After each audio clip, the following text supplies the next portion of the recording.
Welcome to our YouTube channel, Tuition Home Coaching Center. Please subscribe to our channel to get more videos like this. Thank you all.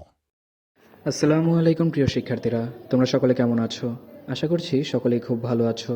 আজ আমরা দেখব অষ্টম শ্রেণীর বাংলা বইয়ের পৃষ্ঠা 106 এর দ্বিতীয় পর্ব, অর্থাৎ বিষয় 2-এ যে রচনাগুলো, বিবরণমূলক রচনাগুলো লিখতে বলা হয়েছে তার সমাধানগুলো। বিষয় 1-এর রচনার সমাধানগুলো এই চ্যানেলে দেয়া আছে প্লেলিস্টে, তোমরা সেখান থেকে দেখে নিতে পারো।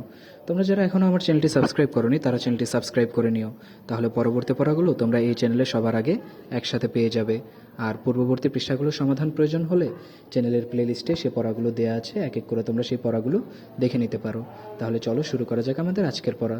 আমাদের আজকের পড়া শুরুতে রয়েছে দেখো বিষয় 2, বিদ্যালয়ের কোনো ঘটনা, যেমন বিদ্যালয়ের প্রথম দিন, বিদ্যালয়ের কোনো বিশেষ ঘটনা, সাংস্কৃতিক অনুষ্ঠান ইত্যাদি সম্পর্কে রচনা লিখতে হবে।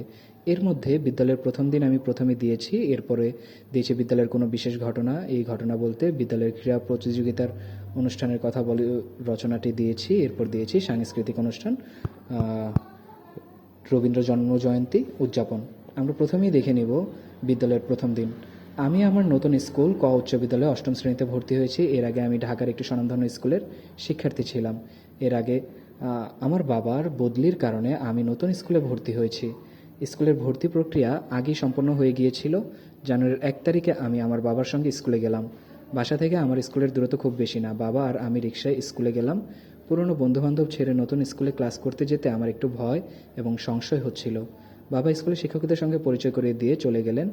আমি চলে এলাম আমার ক্লাসরুমে। দ্বিতীয় তলার প্রথম ক্লাসরুমটাই অষ্টম শ্রেণীর জন্য নির্ধারিত ছিল। ক্লাসে ঢুকে দ্বিতীয় বেঞ্চে গিয়ে বসলাম। কিছুক্ষণ পরে দুজন ছেলে আমার সঙ্গে পরিচয় হতে এলো। ওদের নাম রায়হান এবং ইমন। ওরা দুজনেই এখন আমার ভালো বন্ধু। এরপর আমাদের শ্রেণী শিক্ষক ক্লাসে ঢুকলেন। তিনি নিজের পরিচয় দিয়ে আমাদের সকলের পরিচয় নিলেন। স্যারের ক্লাস আমার খুব ভালো লেগেছিল। টিফিন পিরিয়ডে আমি একপাশে বসে আমার সঙ্গে আনা টিফিন খাচ্ছিলাম। তখন ক্লাসে সবাই আমাকে ওদের সঙ্গে খেতে ডাকলো। আমরা সবাই মিলে সবার টিফিন ভাগ করে মজা করে খেলাম। ক্লাসের সবার সঙ্গে আমার পরিচয় হয়ে গেল। ওরা সবাই খুব বন্ধুসুলভ। নতুন স্কুলের প্রথম দিনের কথা আমি কখনোই ভুলবো না। এটি আমার জীবনের একটি স্মরণীয় দিন। এরপর দেখো আমি দিয়েছি বিশেষ কোনো দিন বিদ্যালয়ের এই হিসাবে বার্ষিক ক্রীড়া প্রতিযোগিতা। গতকাল আমাদের স্কুলে একটি বড় ক্রীড়া প্রতিযোগিতা ছিল। আমার বন্ধুরা আমাকে বস্তা দৌড়ে অংশ নিতে রাজি করায়।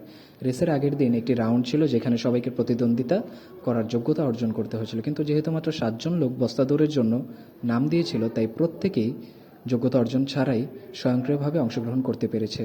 গতকাল স্কুলে ছিল মূল প্রতিযোগিতা। স্কুলে অনেক সাজসজ্জা করা হয়েছিল এবং অনুষ্ঠানটি সকাল 9টায় শুরু হয়েছিল। ক্রীড়াবিদ ও স্কাউটরা কুচকাওয়াজ করেন। গত বছর যে ছাত্র রেস জিতেছিলেন রাফসান ভাইয়া এবার সেই শিখা বহন করছেন। তিনি মাঠের চারপাশে ঘুরে ঘুরে ক্রীড়া প্রতিযোগিতায় মশাল জ্বালিয়েছেন। এরপর বিশেষ অতিথি আনুষ্ঠানিকভাবে ক্রীড়া প্রতিযোগিতা শুরু করেন। তারপর শুরু হলো মজার খেলা। সেখানে দৌড়, বর্ষা নিক্ষেপ, দীর্ঘ লাফ, চাকতি নিক্ষেপ, যেমন খুশি তেমন সাজো ইত্যাদি ছিল। যারা দেখেছিল তারা খুব মজা পেয়েছিল। বস্তার ভেতরে পা রেখে দৌড় খেলা খেলতে গিয়ে অনেক মানুষ পড়ে গেছে। আমার ছোটো মামা আমাকে কয়েকদিন বাড়িতে এই গেমটি কীভাবে খেলতে হয় তা শিখিয়েছিলেন।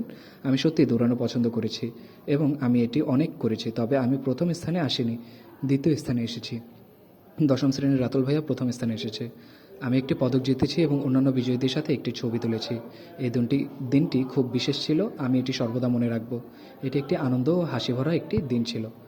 এরপর বিদ্যালয়ের রবীন্দ্র জন্মজয়ন্তী উদযাপন। আজ আমাদের স্কুলে আমরা রবীন্দ্র জয়ন্তী পালন করলাম। সকাল 9টায় শুরু হয়ে অনুষ্ঠান শেষ হয়ে বিকেল 5টায় আমরা পবিত্র কোরআন এবং পবিত্র গীতা পাঠ দিয়ে শুরু করেছিলাম। আমাদের সকল শিক্ষক সেখানে ছিলেন এবং তারা রবীন্দ্রনাথ নিয়ে বক্তব্য রাখেন। আমাদের ছবি আঁকা, সঙ্গীত এবং কবিতার কার্যক্রমও ছিল। এরপরে আমরা একটি মজাদার পারফরমেন্স করেছি এবং পুরস্কার প্রদান করেছি। আমি ছবি আঁকা প্রতিযোগিতায় প্রথম স্থান অর্জন করেছি। সবচেয়ে ভালো অংশ ছিল একজন বিখ্যাত রবীন্দ্রসঙ্গীতজ্ঞের গান শোনা এবং রবীন্দ্রনাথের জীবন নিয়ে একটি নাটক দেখা। এটা আমার জন্য সত্যি একটা বিশেষ দিন ছিল। তাহলে শিক্ষার্থীরা, এই হলো আমাদের সমাধানটি।